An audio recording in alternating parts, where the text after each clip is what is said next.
Xangô é a divindade da justiça, dos raios e dos trovões, representado pelo elemento fogo e pelas cores marrom e vermelho. Ele também simboliza o equilíbrio e as realizações. Rei da cidade de Ioió, o orixá justiceiro castiga os mentirosos, os ladrões e nada fica imune aos seus olhos. Possui um machado de duas faces que protege seus filhos das injustiças e traz a lei do retorno para quem pratica o mal. E se você já gostou da ideia do vídeo, aproveita e se inscreva no canal e curta o vídeo para não perder nenhuma novidade por aqui. Você não imagina como isso ajuda a continuar com esse projeto. História de Xangô. Como personagem histórico, Xangô teria sido o quarto rei de Oió. Ficou órfão de mãe muito cedo, não chegou a conhecer sua mãe, Torossi. Antes dele assumir o trono, seu pai já havia sido o primeiro rei. Logo depois, veio seu irmão, Dada Ajaká. Porém, seu reinado foi mal sucedido. Após isso, o tutor de Xangô foi quem assumiu o trono, se tornando o terceiro rei. Porém, ele era um governante muito impiedoso, ruim e não gostava de crianças. Era injusto e tinha péssimos planos para Oió. Por fim, o povo implorava para que ele fosse destronado ou que largasse esse posto. Foi aí que Xangô tomou seu trono e se tornou o quarto rei. Todos comemoravam e pulavam de alegria. Xangô foi um rei justíssimo e de caráter ímpar. Tinha ótimos projetos para a sociedade, era muito elogiado por todos os cidadãos e apesar de ser muito sério e carrancudo, ele era um ser muito bondoso. Xangô teve várias divindades como esposas. As mais conhecidas são Oiá, Oxum e Obá. Mais um pouco da história de Xangô.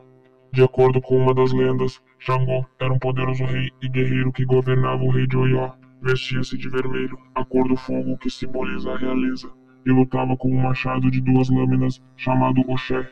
Seu reino possuía fartura de água e de alimentos e todos viviam muito alegres com danças e festas. O valente guerreiro, porém, era muito vaidoso, não gostava de pessoas pobres e mal vestidas, então ordenava que seus guardas prendessem qualquer pessoa descuidada que aparecesse pelo seu caminho. Um dia, eles encontraram um feiticeiro Exu, conhecido como Guardador de Caminhos. Como estava maltrapilho, Xangô o ameaçou e expulsou do reino, ordenando que nunca mais voltasse. Irado, Exu prometeu se vingar.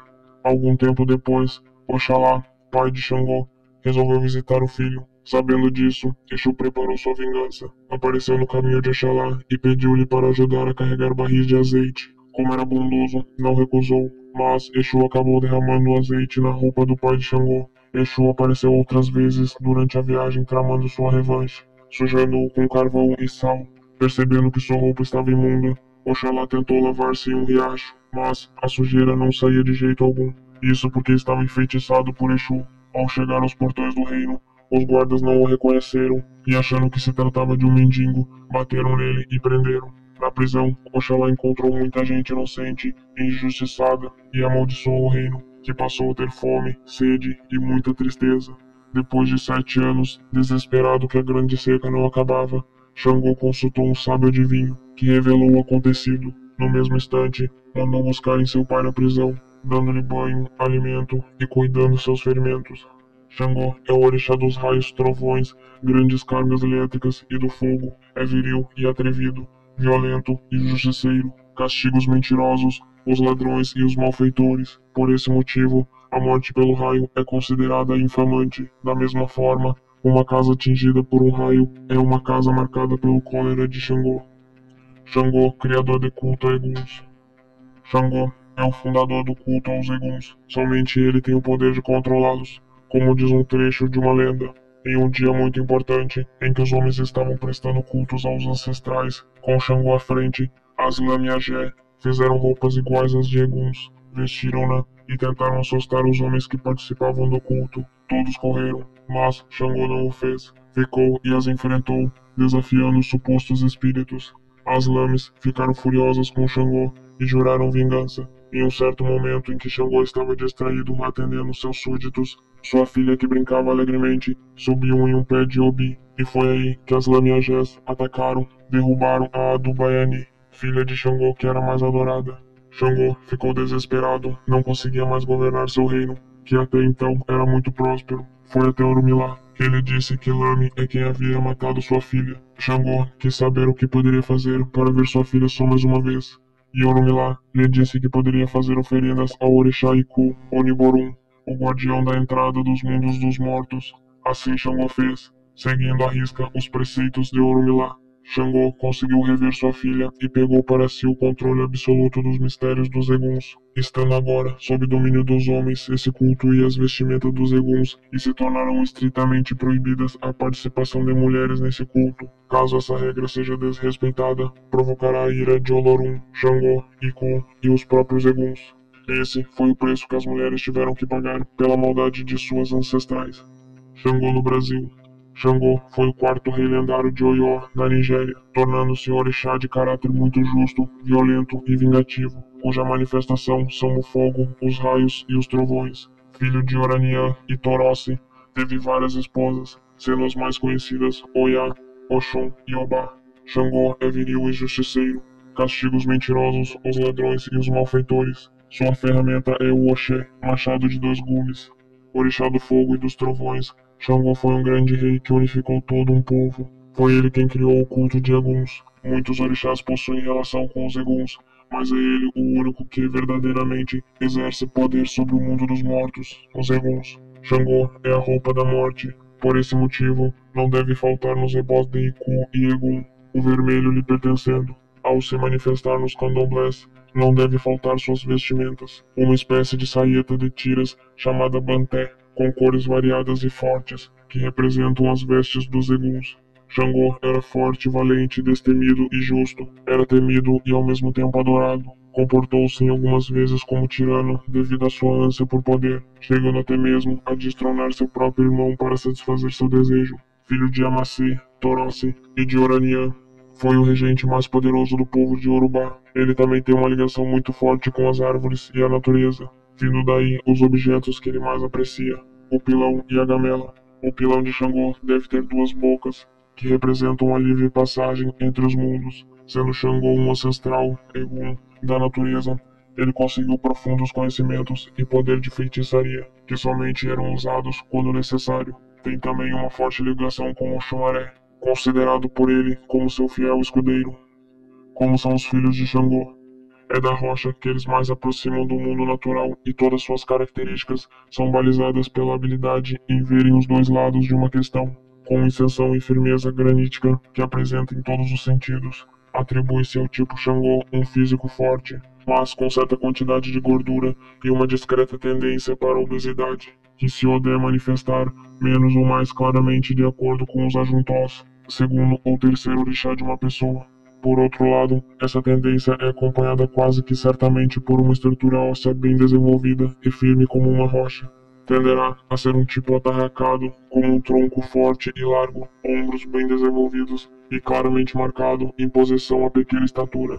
Por essas qualidades, é relativamente fácil para os iniciados descobrirem que tal pessoa é de Xangô, pela aparência e do modo de andar. O que é mais difícil para tipos pouco mais sutis e mistos como Oxum, Ossanha e Omolu.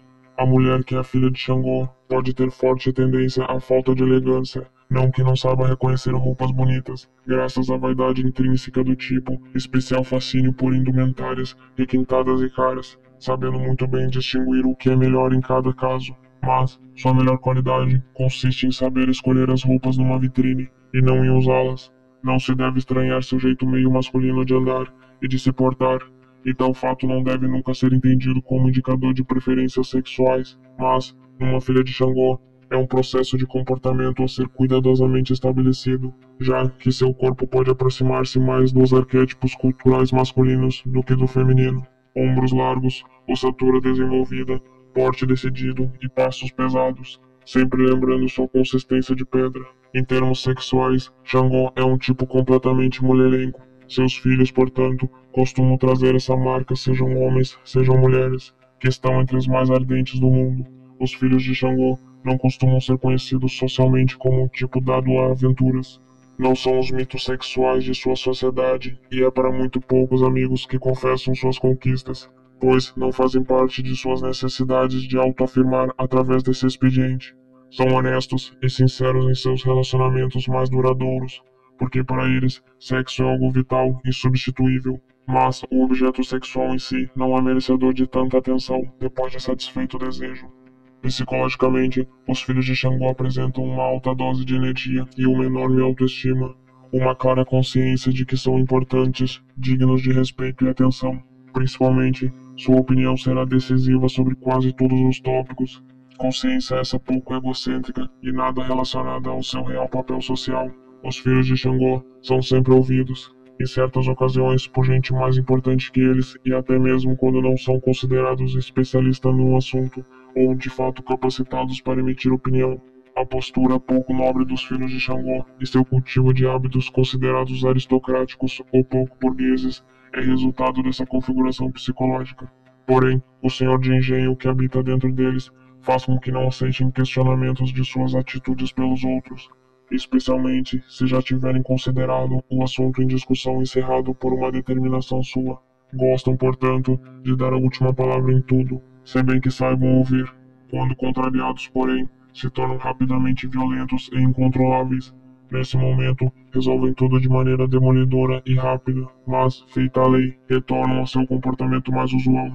Em síntese, o arquétipo associado a Xangô está próximo a déspota esclarecido, aquele que tem o poder exerce-o inflexivelmente, não admite dúvidas em relação aos seus direitos de detê-lo, mas julga tudo segundo um conceito estrito e sólido de valor claro e pouco discutíveis. É variável no humor, mas é incapaz de conscientemente cometer uma injustiça, fazer escolhas movido por paixões, interesses ou amizades. Xangô é o orixá julgador, destruidor, inteligente, impulsivo e violento. Representa o poder transformador do fogo e é o padroeiro dos intelectuais e artistas. Seu número simbólico é o 12, assim como 12 são os ministros, ou base de Xangô. Apesar de discordarmos da visão privilegiada do fogo como elemento de Xangô, insistimos que a pedra é o símbolo básico, mas redutor e mais abrangente ao mesmo tempo.